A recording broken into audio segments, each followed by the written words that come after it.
گاڑی کی چابی دعا نے پکڑی تھی، انگلی میں گھمانے لگی۔ شہرام کہنے لگا تمہیں ڈرائیو آتی ہے؟ وہ کہنے لگی ہاں، حالانکہ اسے گاڑی چلانی اتنی خاص نہیں آتی تھی۔ شہرام کہنے لگا چلو اچھی بات ہے۔ دعا نے گاڑی کا فرنٹ ڈور کھولا، شہرام کو بٹھایا اور پھر خود ڈرائیونگ سیٹ سنبھال لی۔ گاڑی سٹارٹ کی اور چلانے لگی۔ اسے بس سیدھی سیدھی گاڑی ہی چلانی آتی تھی، مین روڈ پہ کبھی نہیں لے کے گئی تھی، اس لیے دل ڈر رہا تھا۔ مین روڈ پہ گاڑی لاتے ہی وہ کنفیوز ہو گئی۔ شہرام ایک بات کہوں آپ سے؟ وہ کہنے لگا بولو۔ آگے پیچھے گاڑیاں چل رہی تھیں اور دعا کے ہاتھ اسٹیئرنگ پر کانپ رہے تھے۔ مجھے گاڑی مین روڈ پہ چلانی نہیں آتی۔ واٹ؟ یہ سن کے شہرام کے ہوش اڑے تھے۔ دعا تم پاگل تو نہیں ہو؟ وہ دھاڑا تھا۔ دعا پہلے سے ہی نروس ہو رہی تھی، مزید گھبرا گئی۔ خوف کے مارے اس نے ریس پہ پاؤں دبا دیا۔ گاڑی کی رفتار بڑھ گئی، سامنے سے گاڑی آ رہی تھی۔ تبھی دعا نے ڈر کے اسٹیئرنگ چھوڑا اور دونوں ہاتھ اپنی آنکھوں پہ رکھ لیے۔ شہرام خود پریشان ہوا، جلدی سے اسٹیئرنگ سنبھالا۔ دعا بریک لگاؤ یا اسپیڈ کم کرو، وہ چلایا۔ گاڑی وہ موڑ چکا تھا، خود بھی نہیں پتا تھا کہ آگے ہوگا کیا۔ دعا نے ایک دم بریک لگائی، گاڑی پوری کی پوری گھوم گئی، مگر بنا کسی سے ٹکرائے رک گئی تھی۔ دعا کی چیخیں بلند ہوئی تھیں۔ جیسے ہی گاڑی رکی، شہرام کا پارا ہائی ہوا۔ بے وقوف لڑکی، تم نے ہر چیز کو مذاق سمجھ رکھا ہے، تم جانتی بھی ہو ابھی کیا ہو سکتا تھا۔ گاڑی اب سڑک کے کنارے پہ تھی۔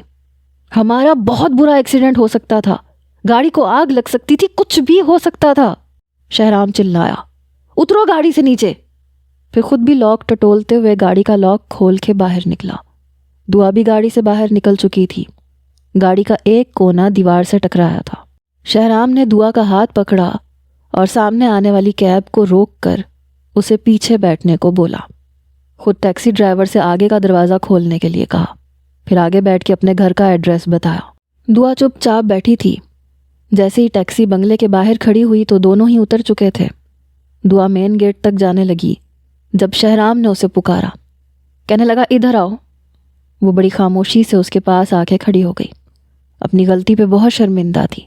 اندازہ نہیں تھا کہ گاڑی ٹھیک سے چلا نہیں پائے گی، اسے کنٹرول نہیں کر پائے گی۔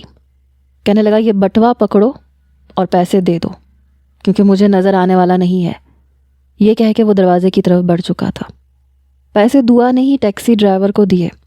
بنگلے کے اندر داخل ہوتے ہی، لاؤنج میں داخل ہوتے، وہ سیدھا اوپر کا زینہ چڑھ گیا۔ رابعہ بیگم کہنے لگیں بیٹا تم اتنی جلدی واپس کیسے آ گئے، اور گاڑی کہاں ہے؟ یہ کہنا تھا کہ دعا ان کے ساتھ لگ کے رونے لگی۔ روتے روتے سب کچھ بتا دیا۔ وہ کہنے لگی ڈرائیور کے ساتھ کیوں نہیں گئے تھے تم لوگ؟ جب تمہیں گاڑی ٹھیک سے چلانی نہیں آتی تھی تو تم نے اتنا بڑا رسک کیوں لیا؟ رابعہ بیگم نے اسے پیار سے ہی سمجھایا تھا۔ باقی کا وقت اس نے رابعہ بیگم کے ساتھ ہی گزارا یا عریشہ سے باتیں کرتی رہی۔ رات کا کھانا کھانے کے لیے بھی شہرام نے انکار کر دیا۔ دعا جب اوپر گئی تو وہ بڑے غصے سے بیٹھا سگریٹ پی رہا تھا۔ وہ اندر آئی، ابھی بھی شرمندہ تھی۔ کمرے کا دروازہ بند کیا۔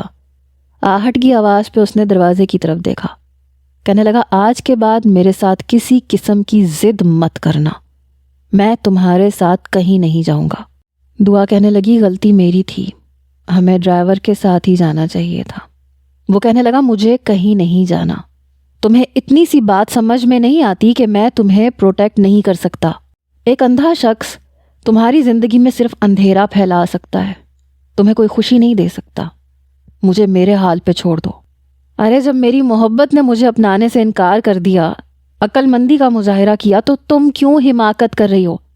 تمہیں چاہیے تھا کہ نکاح کے فوراً بعد اپنے گھر واپس چلی جاتی۔ سب کے سامنے تمہیں میری بیوی بننے کا کس نے مشورہ دیا تھا؟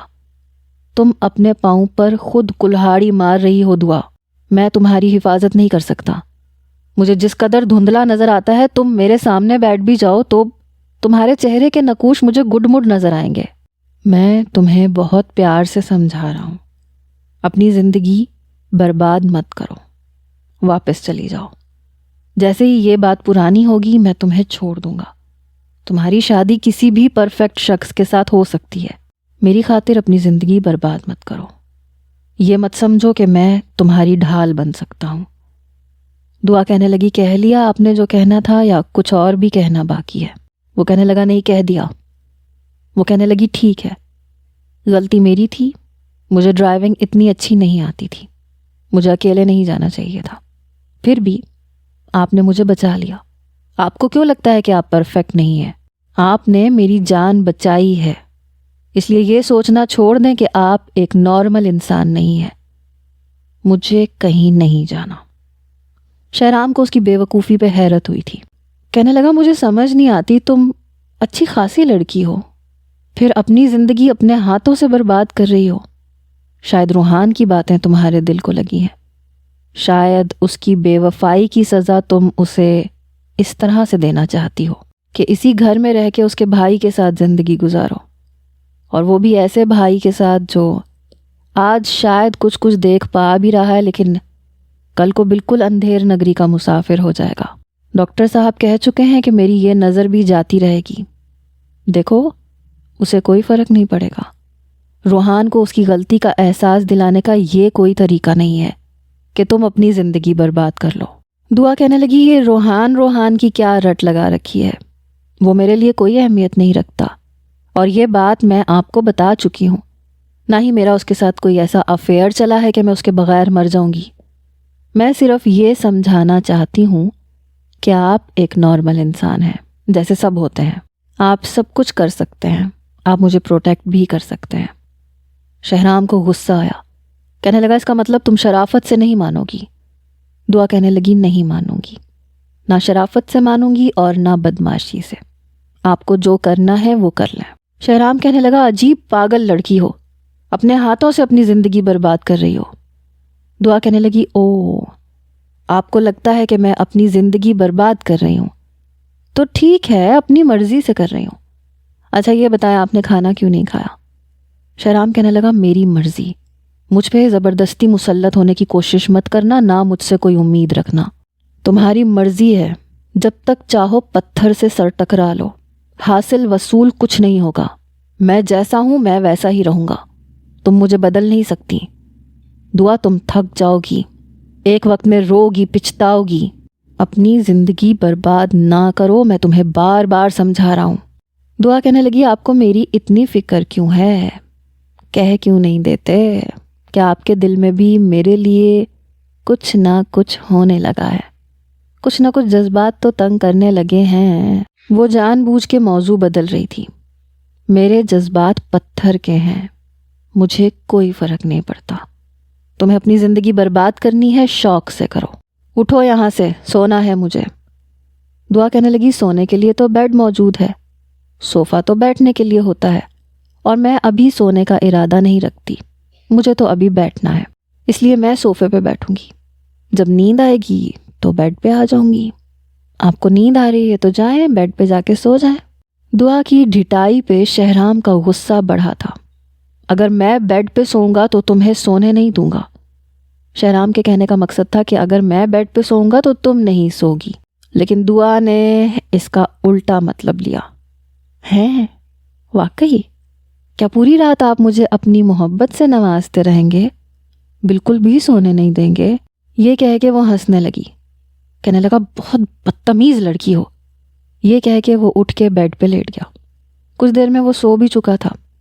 دعا کافی دیر تک اس کے چہرے کو دیکھتی رہی۔ تینوں بھائیوں میں سب سے زیادہ پرکشش شخصیت کا مالک تھا، لیکن چہرے پہ اداسی تھی۔ شاید محبت میں دھوکہ ملا تھا، اس لیے وہ ایسا ہو گیا تھا۔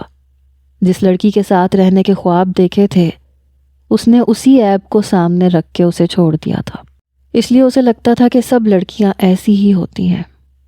دعا اسی کے بارے میں سوچ رہی تھی، پھر بیڈ پہ آ کے لیٹ گئی۔ وہ گہری نیند میں سو رہا تھا۔ دعا کو شرارت سی سوجی، ایسا بھی کیا خود کو پتھر کا سمجھتا ہے؟ میں دیکھتی ہوں میرے قریب ہونے سے اسے کیا کچھ نہیں ہوگا۔ دعا نے اپنے بال کھولے اور آہستہ سے اپنا تکیہ شہرام کے تکیے کے قریب کیا اور اسی کا کمبل خود پہ لے لیا۔ وہ شہرام کے قریب ہو کے لیٹ گئی، مگر وہ ٹس سے مس نہیں ہوا، شاید گہری نیند میں تھا۔ دعا نے اس کے کندھے پہ سر رکھا اور اس کے سینے پہ ہاتھ رکھ کے آنکھیں بند کر لی، جیسے گہری نیند میں ہو۔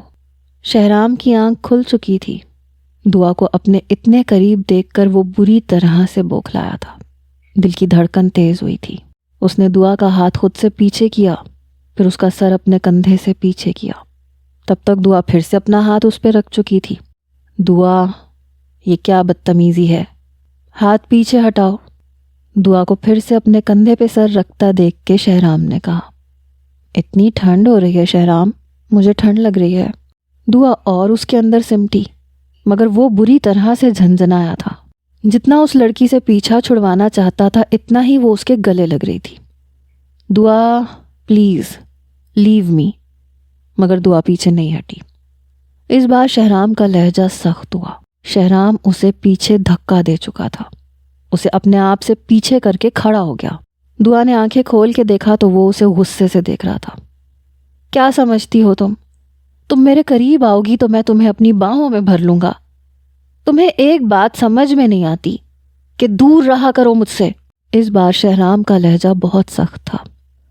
دعا کہنے لگی، تم انسان ہی نہیں ہو، پتھر کے بنے ہوئے ہو۔ میں کتنا تم سے پیار سے بات کرتی ہوں، تم اتنا ہی مجھ سے چڑ جاتے ہو۔ سمجھتے کیا ہو خود کو؟ خود وہ بھی غصے میں تھی۔ وہ کہنے لگا، میں نے تم سے کہا ہے نا کہ میری زندگی سے دور رہو، مجھ سے دور رہنے کی کوشش کرو، چاہو تو یہاں سے جا سکتی ہو۔ وہ کہنے لگی، میں نہیں جاؤں گی، میں یہیں رہوں گی تمہاری آنکھوں کے سامنے، لیکن تمہارے پاس بھی نہیں آؤں گی۔ شہرام کہنے لگا، تمہارا بہت احسان ہوگا مجھ پہ اگر تم میرے پاس نہیں آؤ گی تو۔ بہتر ہے کہ اپنا کمرہ ہی تبدیل کر لو۔ تمہیں اس گھر میں رہنے کا شوق ہے نا، تو اوپر کے بہت سے کمرے خالی ہیں، کسی اور کمرے میں اپنا سامان لے کے جا سکتی ہو۔ میں تنہا بہت اچھی زندگی گزار رہا ہوں، مجھے تنہا ہی رہنے دو۔ آج میں نے تمہیں صرف دھکا دے کے پیچھے کیا ہے، آئندہ اگر میرے قریب آنے کی کوشش کی تو بہت برا سلوک کروں گا تمہارے ساتھ۔ یہ کہہ کے وہ صوفے پہ لیٹ چکا تھا۔ پتہ نہیں اپنے آپ کو سمجھتا کیا ہے۔ نہیں تو نہ صحیح، دعا بھی کوئی گری پڑی تو نہیں ہے۔ اپنا دل جلاتے ہوئے وہ اپنی آنکھیں بند کر چکی تھی۔ کچھ دیر شہرام کو دل ہی دل میں برا بھلا کہتے ہوئے سو بھی گئی تھی۔ صبح شہرام کے اٹھنے سے پہلے ہی کمرے سے باہر جا چکی تھی۔ نیچے آئی تو عریشہ اور رومان کی بیوی مہوش باتوں میں مصروف تھی۔ وہ بھی انہی کے پاس آ کے بیٹھ گئی، لیکن جیسے ہی وہ آ کر بیٹھی وہ دونوں چپ ہو گئیں۔ دعا کہنے لگی، کیا بات ہے، میرے آتے ہی تم دونوں چپ کر گئیں، کیا میری برائیاں کر رہی تھیں؟ عریشہ زبردستی سے مسکرائی، ارے نہیں، ایکچولی روحان کی کال آئی تھی، کہہ رہا تھا کہ دبئی جا چکا ہے، ہم روحان کی باتیں کر رہے تھے، اس لیے تمہارے آنے پہ یہ مناسب نہیں لگا کہ اس کے موضوع کو جاری رکھیں۔ دعا کہنے لگی، مجھے کوئی فرق نہیں پڑتا۔ اچھا چھوڑو یہ باتیں، یہ بتاؤ کہ آج کیا پکانا ہے؟ آج کھانا میں بناؤں گی۔ رابعہ بیگم بھی وہیں موجود تھی، کہنے لگی، جی نہیں، ابھی تمہاری شادی کو وقت ہی کتنا ہوا ہے، مہوش کی شادی پہلے ہوئی تھی اس لیے مہوش پہلے بنائے گی۔ دعا کہنے لگی، نہیں آنٹی، کھانا میں بناؤں گی۔ عریشہ کہنے لگی، اچھا تو پھر ایسے کرو، شہرام بھائی کو پلاؤ بہت پسند ہے، تم وہ بنا لو، اور رومان بھائی کو چکن کڑھائی پسند ہے، وہ مہوش بھابھی بنا لیں گی۔ دیکھ لیں، میں نے دونوں کا مسئلہ حل کر دیا۔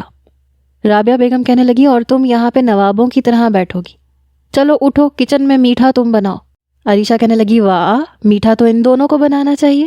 رابعہ بیگم کہنے لگی، چلو چلو بھابھیوں کے ساتھ لگو، اب یہ تھوڑی کہ وہ آ گئی ہیں تو تمہاری عادتیں میں بگاڑ دوں، تمہیں بھی تو سسرال میں بھیجنا ہے کہ نہیں؟ وہ کہنے لگی، امی پلیز، ابھی مجھے اپنی بھابھیوں کے سر پہ عیش کر لینے دیں، آپ مجھے کسی اور کی بھابھی بنانے کے چکر میں لگی ہوئی ہیں، آپ کو میں آرام کرتی اچھی نہیں لگتی؟ دعا ہنسنے لگی، تم بیٹھو آرام کرو، کھانا ہم دونوں بنا لیں گے۔ مہوش اور دعا نے مل کے ہی کھانا بنایا تھا۔ عریشہ زبردستی شہرام کو اس کے کمرے سے باہر نکال کے نیچے لے آئی۔ عریشہ کیا زبردستی ہے، چھوڑو مجھے۔ وہ ابھی بھی اس سے الجھ رہا تھا۔ اسے یوں بات کرتا دیکھ کے دعا کہنے لگی، عجیب انسان ہے، نہ خود خوش رہتا ہے نہ کسی اور کو خوش دیکھ سکتا ہے۔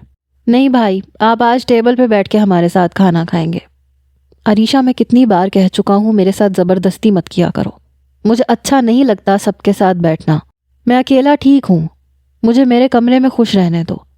رومان بھی ٹیبل تک آ گیا تھا، کہنے لگا، مجھے پتا ہے آج کل تم اپنے کمرے میں کیوں رہنا چاہتے ہو، ہوتا ہے برو، شادی کے شروع کے دنوں میں کمرے سے باہر نکلنے کا دل ہی نہیں چاہتا۔ اس نے شاید مذاق کیا تھا۔ شہرام کے ماتھے پہ بل پڑے۔ رومان پلیز بات کرنے سے پہلے سوچا کرو کہ کہہ کیا رہے ہو۔ اس کا ویسا ہی اکھڑ ہوا لہجہ تھا۔ رابعہ بیگم کہنے لگی ایسا بھی کیا کہہ دیا اس نے؟ شہرام کہنے لگا مجھے اس طرح کے مذاق پسند نہیں ہے۔ شہرام بہن بھائیوں میں سب سے بڑا تھا۔ رومان اور روحان اس سے چھوٹے تھے۔ رومان مہوش کے برابر میں بیٹھ گیا، البتہ سامنے والی کرسی پہ شہرام بیٹھا۔ اس کی پلیٹ میں پلاؤ دعا نے ہی ڈال کے دیا۔ پہلا چمچ لیتے ہی شہرام کو ذائقہ کچھ الگ سا لگا، کافی مزے کا تھا۔ اسے پتا تو تھا کہ مہوش کو اس کی والدہ کام پہ لگانے والی ہیں۔ تھوڑے سے چاول کھانے کے بعد کہنے لگا مہوش بھابھی آپ نے کھانا بہت اچھا بنایا ہے۔ مہوش کہنے لگی میں نے تو چکن کڑھائی بنائی ہے رومان کے لیے کیونکہ اسے پسند ہے۔ آپ کی پسند کا پلاؤ آپ کی بیگم نے بنایا ہے اور واقعی بہت مزے کا بنایا ہے۔ دعا چلو بھائی تمہاری محنت تو وصول ہو گئی، شہرام بھائی نے تمہاری تعریف کر دی۔ چلو رومان اب تم بھی شروع ہو جاؤ۔ مہوش کافی خوش مزاج قسم کی تھی۔ رومان کہنے لگا میری بیوی کے ہاتھوں میں تو جادو ہے، لیکن سچ بتاؤں پلاؤ زیادہ مزے کا ہے۔ اپنی پلیٹ میں دوسری بار پلاؤ ڈالتے ہوئے رومان نے آنکھ ونک کرتے ہوئے کہا۔ بہرحال جبار صاحب نے دونوں بہوؤں کو پہلی بار کھانا بنانے کی خوشی میں انعام کے طور پہ 5,000 دیے تھے۔ شہرام اس کے بعد کچھ نہیں بولا، چپ چاپ کھانا کھاتا رہا، لیکن آج اس کا ہاتھ کھانے سے ہٹ ہی نہیں رہا تھا۔ کئی مہینوں بعد اس نے پیٹ بھر کے کھانا کھایا تھا، بلکہ سب کے ساتھ بیٹھ کے چائے بھی پی تھی۔ رومان کہنے لگا شہرام بھائی اگر آپ اسی طرح کیا کریں، سب کے ساتھ بیٹھا کریں تو ہم سب کو بہت اچھا لگے گا۔ یوں ہی بیٹھا کریں، سب سے باتیں کیا کریں۔ اکیلے کمرے میں رہ کے کیوں اپنے ساتھ ساتھ ہمیں بھی سزا دیتے ہیں؟ ہمیں اچھا نہیں لگتا۔ ہمیں تو ہمارا وہی شہرام بھائی اچھا لگتا تھا جو ہر وقت ہنستا مسکراتا رہتا تھا، دوسروں کو ہنساتا رہتا تھا۔ ایسا لگتا ہے جیسے وہ کہیں کھو گیا ہے۔ شہرام کہنے لگا ہاں مجھے بھی ایسے لگتا ہے جیسے میرے اندر سے وہ شہرام مر چکا ہے، میرے اندر ہی کہیں دفن ہو چکا ہے، چاہ کے بھی زندہ نہیں ہو سکتا کیونکہ مرے ہوئے لوگ زندہ نہیں ہوتے۔ اس کی بات پہ دعا کہنے لگی اصل میں یہ چاہتے ہی نہیں ہے کہ ان کے اندر کا انسان زندہ ہو جائے، انہیں اسی طرح رہنا پسند ہے، چاہے ان کے اس رویے پہ کسی کا دل ہی کیوں نہ ٹوٹ جائے، کسی کو تکلیف ہی کیوں نہ پہنچ جائے، لیکن انہیں کوئی فرق نہیں پڑتا۔ دعا کی بات پہ سب چپ ہوئے اور شہرام نظریں جھکا گیا۔ ایک تو اس لڑکی کی زبان بہت تیز ہے، منہ پھٹ کہیں کی۔ رابعہ بیگم شہرام سے کہنے لگی کیا بات ہے تمہارا رویہ دعا کے ساتھ ٹھیک نہیں ہے؟ اس بار وہ چپ ہوا۔ کہنے لگی رہنے دیں آنٹی، انہیں کچھ مت کہیں، انہیں آپ کی بات کا کوئی اثر نہیں ہونے والا کیونکہ یہ جینا چاہتے ہی نہیں ہے، نہ جینا چاہتے ہیں نہ کسی کو جیتا دیکھ سکتے ہیں۔ یہ کہہ کے دعا نے خالی کپ اٹھائے اور کچن میں چلی گئی۔ جبار صاحب کہنے لگے بہت افسوس کی بات ہے شہرام، وہ لڑکی اتنی اچھی ہے، تمہاری ہر چیز کے ساتھ کمپرومائز کر رہی ہے، تمہیں تو شکر کرنا چاہیے۔ وہ کہنے لگا آپ سب لوگ مل کے اس کی زندگی برباد کر رہے ہیں، آپ صرف میرے بارے میں سوچ رہے ہیں، اس کے بارے میں نہیں سوچ رہے۔ میں نہیں دے سکتا اس کو سب کچھ، آپ کو کیوں سمجھ میں نہیں آتی؟ کیا بھول گئے ہیں کہ ڈاکٹر نے کیا کہا ہے؟ یہ کہہ کے وہ اٹھ کے اوپر چلا گیا۔ اپنے آپ سے ایک جنگ لڑ رہا تھا، نہیں چاہتا تھا کہ اس کی وجہ سے دعا کی زندگی برباد ہو جائے۔ پھر عبیرہ کی یاد ستانے لگتی، اس کے ہاتھ کو اپنے ہاتھوں میں لیے وہ کتنے وعدے کرتی تھی کہ ہر مشکل میں اس کا ساتھ دے گی، چاہے حالات جیسے بھی ہوں، کیونکہ وہ اس سے محبت کرتی ہے۔ لیکن جب موقع آیا تو ہاتھ چھڑا کے چلی گئی کہ میں تمہارے جیسے شخص کے ساتھ اپنی زندگی اندھیرے میں نہیں گزار سکتی، تم کسی کے محافظ نہیں بن سکتے، بہتر ہے کہ کسی بھی لڑکی کو اپنی زندگی میں شامل کر کے اس کی زندگی برباد مت کرو۔ یہ الفاظ شہرام کو اندر سے توڑ چکے تھے۔ پھر لوگوں کے رویوں نے جو رنگ اسے دکھائے تھے، اس کا زندگی سے دل ہی اچاٹ ہو گیا تھا۔ آہستہ آہستہ آنکھوں کا دھندلا پن بڑھنے لگا۔ گاڑی ڈرائیو کرتے ہوئے وہ بہت زیادہ ڈرنے لگا۔ ایک بار گاڑی بہت برے طریقے سے ایک گاڑی سے ٹکرا گئی۔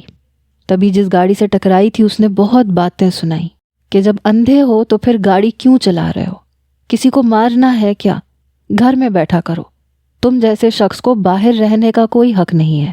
جب تمہاری زندگی میں ہر طرف اندھیرا ہے تو باہر آ کے دنیا میں کیا دیکھنا چاہتے ہو؟ تمہیں تو ویسے بھی ہر طرف اندھیرا ہی نظر آئے گا۔ کسی محفل میں جاتا تھا تو لوگ اس کا ہاتھ پکڑ کے ایک کرسی پہ بٹھا دیتے تھے، حالانکہ تب اسے کچھ صاف نظر آتا تھا۔ ارے بھائی یہاں بیٹھ جاؤ، ایسے ہی کوئی تم سے ٹکرا جائے گا تو گر جاؤ گے۔ اگر چلنے پھرنے کا اتنا ہی شوق ہے تو کسی کو اپنا سہارا بناؤ، کیونکہ اب تمہیں سہارے کی ضرورت ہے، بنا سہارے کے تم چل نہیں سکتے۔ ایسی باتیں سن کے شہرام دل برداشتہ ہو کے رہ گیا تھا۔ لیپ ٹاپ پہ کام کرتا تو لفظ کچھ ہی دیر بعد دھندلانے لگتے۔ ڈاکٹر تو پہلے ہی بتا چکا تھا کہ آہستہ آہستہ تمہاری یہ کیفیت بڑھتی چلی جائے گی، اور ایک ایسا وقت آئے گا کہ تم بالکل بھی کچھ بھی نہیں دیکھ پاؤ گے۔ اپنی زندگی سے وہ مایوس ہونے لگا تھا، اس لیے چڑچڑا بننے لگا تھا۔ خود کو کمرے میں بند رکھتا تھا، کسی محفل میں نہیں جاتا تھا کیونکہ لوگ اسے ترس کھانے والے انداز سے دیکھتے تھے۔ اس کے بارے میں بیچارہ بیچارہ کہہ کے بات کرتے تھے کہ ایسی شکل صورت پہ بھی بیچارے کو کسی نے اپنی زندگی میں شامل نہیں کرنا، کیونکہ اندھا جو ہو جائے گا۔ ایسی باتیں سن کے شہرام نے اپنے آپ کو مکمل طور پہ بدل دیا تھا۔ ہر وقت ڈر کے بات کرتا، ملنا جلنا تک چھوڑ دیا، اپنے آپ کو کمرے کی حد تک محدود کر لیا۔ ابھی بھی وہ باتیں اس کے کانوں میں کسی پگھلے ہوئے سیسے کی طرح سے اسے تکلیف پہنچا رہی تھیں۔ جب دعا کمرے میں آئی، اسے کمرے میں دیکھ کے کہنے لگا، سکون مل گیا تمہیں؟ کلیجہ ٹھنڈا ہو گیا تمہارا؟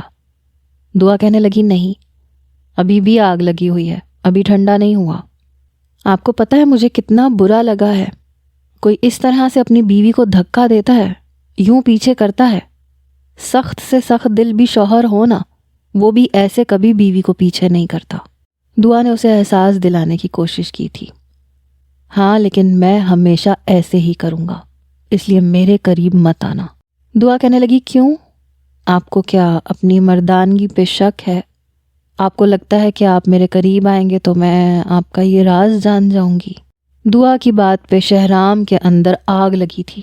اس کا بازو پکڑ کے بڑی زور سے کھینچ کے اپنے قریب کیا، اس کے چہرے کے قریب اپنا چہرہ کر کے کہنے لگا، زبان سنبھال کے بات کرو۔ وہ کہنے لگی، بازو چھوڑے میرا۔ وہ اس کا بازو چھوڑ چکا تھا۔ کہنے لگی، بار بار طلاق کی بات کرتے ہیں، مجھے چھوڑنے کی بات کرتے ہیں۔ اتنی خوبصورت لڑکی کو کیا بلا وجہ کوئی چھوڑتا ہے کیا؟ کوئی بھی نہیں چھوڑتا۔ وہ کہنے لگا، مجھے کیا پتا کہ تم کیسی ہو؟ بڑے غصے سے تپ کے شہرام نے جواب دیا تھا۔ کہنے لگی، سب نظر آتا ہے آپ کو، اتنا تو نظر آتا ہی ہے، گوری رنگت تو نظر آتی ہی ہوگی۔ اور سچ بات تو یہ تھی کہ اتنا اندازہ تو شہرام کو بھی تھا کہ دعا کی رنگت گوری ہے۔ کہنے لگی، اچھا چلیں چھوڑیں یہ ساری باتیں، ایسا کریں ہم دوستی کر لیتے ہیں، چلو میاں بیوی نہ صحیح، اچھے دوست تو بن سکتے ہیں نا۔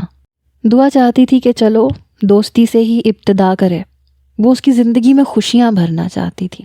اندر ہی اندر اسے اس بات کا بہت دکھ تھا کہ لوگوں کے رویے کی وجہ سے وہ زندگی سے بہت دور چلا گیا تھا۔ اس کی محبت اسے چھوڑ گئی ہے، اس لیے وہ سوچ چکی تھی کہ ہم اپنے لیے تو جیتے ہی ہیں، اگر کسی کے لیے اس کی زندگی بن جائے تو کیا حرج ہے۔ شہرام نے کوئی جواب نہیں دیا۔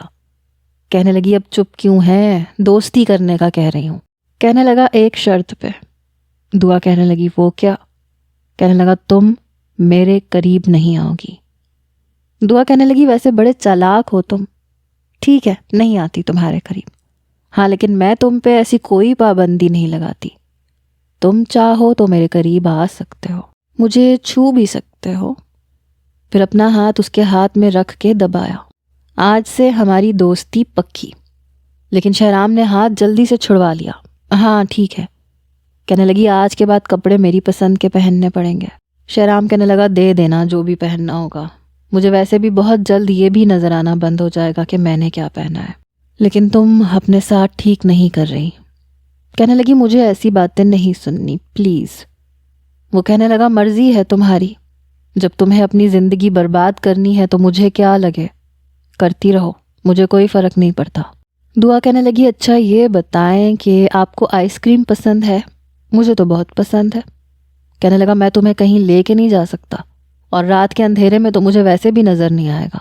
کہنے لگی، تو کوئی بات نہیں، یہ آن لائن ڈیلیوری والے کس مرض کی دوا ہے، ہم منگوا کے کھا لیں گے، لیکن پیسے آپ دیں گے۔ وہ کہنے لگا، میرے پاس اپنی کوئی کمائی نہیں ہے، اپنے باپ اور بھائیوں کے سر پہ بیٹھا ہوا ہوں۔ پھر کہنے لگا، دعا میں تمہیں کچھ نہیں دے سکتا، کچھ ایسا نہیں دے سکتا جس پہ تم مان کر سکو، یہاں تک کہ تمہاری خواہش پوری کرنے کے لیے تمہیں شاپنگ تک نہیں کروا سکتا۔ میرے بھائی، میرے والد میرے اکاؤنٹ میں پیسے ڈال دیتے ہیں، اور تم جانتی ہو مجھے کتنی تکلیف ہوتی ہے کہ بنا محنت کے میں ان کا کھا رہا ہوں، پی رہا ہوں، ان کے پیسوں سے کپڑے پہن رہا ہوں۔ ابھی تک زندگی بڑی خودداری سے گزاری تھی، پتہ نہیں تھا کہ یہ آزمائش میری قسمت میں لکھی ہے۔ پتہ نہیں کیوں، لیکن وہ اپنے دل کی کیفیت اسے بتا بیٹھا۔ دعا نے اس کے ہاتھ پہ ہاتھ رکھا۔ تو کوئی بات نہیں، میں ہوں نا، میں آپ کی آنکھیں بن جاتی ہوں۔ دیکھو مجھے لیپ ٹاپ چلانا آتا ہے، تم جیسے جیسے بتاتے جاؤ گے میں کرتی جاؤں گی، اور اس طرح سے تم اپنے حصے کا کام بھی کر سکتے ہو۔ یہ بات سن کے شہرام کچھ چپ سا ہوا، کہنے لگا لیٹس ٹرائی۔ پہلی بار اس نے دعا کی بات پہ حامی بھری تھی۔ دعا بہت خوش تھی، جلدی سے اس کا لیپ ٹاپ لے کر آ گئی، اسے آن کیا اور اسے بتاتی رہی کہ اسکرین پر اب یہ چیزیں شو ہو رہی ہیں۔ وہ اسے بتانے لگا، جس پروجیکٹ پہ کام کرنا ہوتا تھا اس کی ڈیٹیل وغیرہ اس کے لیپ ٹاپ میں موجود تھی۔ وہ دعا کو بتانے لگا، سمجھانے لگا، بس یہ تھا کہ دیکھتی وہ تھی، لیپ ٹاپ پہ انگلیاں دعا کی حرکت کرتی تھیں، لیکن دماغ شہرام کا چلتا تھا۔ 3 گھنٹے لگے تھے لیکن وہ کامیاب ہو گئی تھی۔ پہلی بار پروجیکٹ پر پورا ورک کرنے کے بعد اس نے آفس کے گروپ میں بھیج دیا تھا۔ کہنے لگی میں نے ڈن کر دیا۔ شہرام پہلی بار مسکرایا تھا۔ کہنے لگی تم تو بڑے ناشکرے انسان ہو، تمہیں پتہ ہے تمہارا دماغ کمپیوٹر کی طرح چلتا ہے، بنا دیکھے تم نے مجھے سب کچھ بتا دیا۔ کہنے لگا اس دماغ کا کیا کرنا، خیر چھوڑو، اینی وے تھینک یو۔ وہ کہنے لگی دوستی میں نو تھینکس نو سوری۔ شہرام مسکرایا۔ صبح جبار صاحب نے گروپ میں پروجیکٹ کا لنک کھول کے دیکھا تو حیران رہ گئے۔ فوراً سے شہرام کو کال کی، بیٹا یہ تم نے کیسے کر لیا؟ کہنے لگا میں نے نہیں کیا بابا، یہ دعا نے کیا ہے، بتایا میں نے تھا۔ یہ سن کے وہ بہت خوش ہوئے۔ ایک بار دعا اسے کہنے لگی کہ یہ شیو دیکھیں کتنی بڑی ہوئی ہے۔ پہلی بار شہرام نے کہا کہ ایسے کرو تم شیو کر دو۔ یہ سن کے وہ خوش ہوئی، کہنے لگی ہاں کیوں نہیں۔ شیو کا سارا سامان لے کر وہ بیٹھ گئی، اس کی شیو کی، پھر کہنے لگی ارے واہ آپ تو اور بھی زیادہ حسین نکل آئے۔ شہرام کے چہرے پہ مسکراہٹ پھیلی، کہنے لگی ہائے اللہ آپ کے چہرے پہ مسکرانے سے ڈمپل پڑتا ہے، یہ تو میں نے اب دیکھا، شاید آپ کی شیو میں چھپ جاتا تھا۔ آپ کو پتہ ہے مجھے ایسے مرد بڑے اچھے لگتے ہیں جن کے مسکرانے پہ ان کے چہرے پہ ڈمپل پڑتا ہے۔ شہرام کی مسکراہٹ فوراً غائب ہوئی، اپنا رخ بدل گیا۔ ڈمپل تو عبیرہ کو بھی بڑا پسند تھا، لیکن اسے نہیں پتا تھا کہ اٹھنے سے پہلے دعا اس کے ڈمپل پہ اپنے لب رکھ دے گی۔ جب تک وہ بری طرح سے چونکا تب تک وہ اٹھ کے کھڑی ہو گئی تھی۔ کہنے لگا دعا، وہ ہنسنے لگی، سوری میں بھول گئی تھی کہ مجھے آپ کے پاس آنے کی اجازت نہیں ہے، پر کیا کروں اچھے بہت لگ رہے تھے نا، یہ کہہ کے جا چکی تھی۔ یہ کبھی بھی باز نہیں آ سکتی۔ پھر اپنا رخسار صاف کرنے لگا۔ ایک بار دعا اوپر کے پورشن میں آئی تو شہرام کو ایک دوسرے کمرے سے نکلتے ہوئے دیکھا۔ وہ کمرے کو لاک کر رہا تھا۔ دعا اس کے پیچھے جا کے کھڑی ہو گئی۔ جیسے ہی وہ کمرہ لاک کر کے پلٹا تو دعا سے ٹکرایا۔ کہنے لگا کیا چیز ہو تم، کسی بلا کی طرح میرے پیچھے پیچھے رہتی ہو۔ دعا کہنے لگی ارے بڑے عجیب انسان ہیں آپ، یہ بھی تو کہہ سکتے ہیں کہ کسی خوبصورت سائے کی طرح میرے پیچھے رہتی ہو۔ وہ کہنے لگا کیا ہے تمہیں، یہاں کیوں آئی ہو؟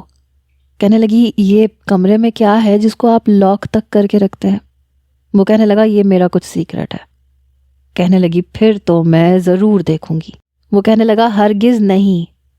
شہرام نے چابی والا ہاتھ پیچھے کر لیا۔ شہرام آپ کو پتہ ہے نا جس بات کا تجسس ہو نا میری بے چینی بڑھ جاتی ہے، میرے پیٹ میں درد شروع ہو جاتا ہے۔ اب جب تک میں دیکھ نہیں لوں گی مجھے چین نہیں آئے گا، اس وجہ سے دکھا دیں، ویسے بھی میں آپ کی دوست ہوں۔ وہ کہنے لگا تمہارے مطلب کی کوئی چیز نہیں ہے۔ کہنے لگی پھر بھی مجھے دیکھنا ہے۔ اس نے گہری سانس لی، پھر ہاتھ سے ٹٹولتے ہوئے لاک پہ چابی لگا کے لاک کھولا اور کہنے لگا جاؤ دیکھ لو۔ دعا اندر جانے سے پہلے شہرام کا ہاتھ پکڑ چکی تھی، اسے اپنے ساتھ اندر لے کے آئی۔ دیکھا تو وہ کلے کے ساتھ بہت سے مجسمے بنائے ہوئے تھے۔ اس کے آرٹ کو دیکھ کے دعا کی آنکھیں کھلی کی کھلی رہ گئیں۔ کہنے لگی شہرام یہ آپ نے بنایا ہے؟ کہنے لگا جب سے آنکھوں کا نور کم ہونا شروع ہوا ہے، ہاتھوں کا احساس کبھی کبھی مجبور کر دیتا ہے۔ وہاں ایک ہی لڑکی کے مجسمے بنے ہوئے تھے۔ وہ سمجھ گئی تھی کہ کس کا مجسمہ بنا ہے۔ کہنے لگی واہ، بڑی خوبصورت تھی عبیرہ۔ شہرام نے نظریں چرائیں تھیں۔ کہنے لگا ہاں خوبصورت تو بہت تھی۔ دعا کہنے لگی لیکن مجھ سے زیادہ تو نہیں ہے، میں اس سے کہیں زیادہ خوبصورت ہوں۔ شہرام کہنے لگا تم شاید جیلس ہو رہی ہو۔ کہنے لگی نہیں، جیلس نہیں ہو رہی، لیکن میرا جیلس ہونا بنتا ضرور ہے، کیونکہ کوئی بھی بیوی اپنے شوہر کے منہ سے یا ہاتھوں سے کسی دوسری عورت کی تعریف برداشت نہیں کر سکتی، اور اس کمرے میں صرف ایک ہی عورت کا مجسمہ ہے۔ جیلس ہونا بنتا ہے، لیکن جیلسی کو ہٹا کے دیکھا جائے تو میں سچ کہہ رہی ہوں، میں اس سے کہیں گنا زیادہ خوبصورت ہوں۔ شہرام نے کندھے اچکائے۔ مجھے کیا پتا، میں نے تو اسے دیکھا تھا، تم تو بس ایک دھندلائے ہوئے وجود کی طرح میرے سامنے آتی ہو۔ یہ سن کے دعا اس کے سامنے کھڑی ہو گئی۔ کہنے لگی میرا بھی مجسمہ بنائے اور تم انکار نہیں کرو گے۔ کہنے لگا نہیں بنا سکتا، میں نے تمہیں ٹھیک سے دیکھا تک نہیں ہے، تمہارے چہرے کے نقش کیسے بناؤں گا؟ دعا نے اس کے دونوں ہاتھوں کو پکڑا اور اپنے چہرے پہ رکھ دیا۔ کہنے لگی ہاتھوں سے محسوس کرنا آتا ہے نا تمہیں؟ میرے چہرے کے نقوش کو محسوس کر لو، یہ میری ریکویسٹ ہے، پلیز میرا بھی مجسمہ بناؤ۔ شہرام کہنے لگا ٹھیک ہے، لیکن یہ میری زندگی کا پہلا تجربہ ہوگا، ہو سکتا ہے کہ تم جیسی ہو میں ویسی تصور میں محسوس نہ کر سکوں اور تمہارا مجسمہ تمہارے چہرے سے الگ ہو جائے۔ کہنے لگی سوچو گے تو مجھے ہی نہ، بس کافی ہے۔ شہرام نے اپنی آنکھیں بند کیں، اپنے ہاتھوں سے اس کے چہرے کو چھونے لگا۔ ایک کرنٹ تھا جو دعا کے پورے وجود میں محسوس ہوا، کیونکہ وہ بہت دھیرے دھیرے اس کے ایک ایک نقش کو چھو رہا تھا۔ آنکھیں بند تھیں، شاید اس کا تصور بنانے کی کوشش کر رہا تھا، لیکن جیسے ہی شہرام کے ہاتھ دعا کے ہونٹوں پہ لگے، جھٹکا اس کو بھی لگا تھا۔ پھر اگلے ہی لمحے وہ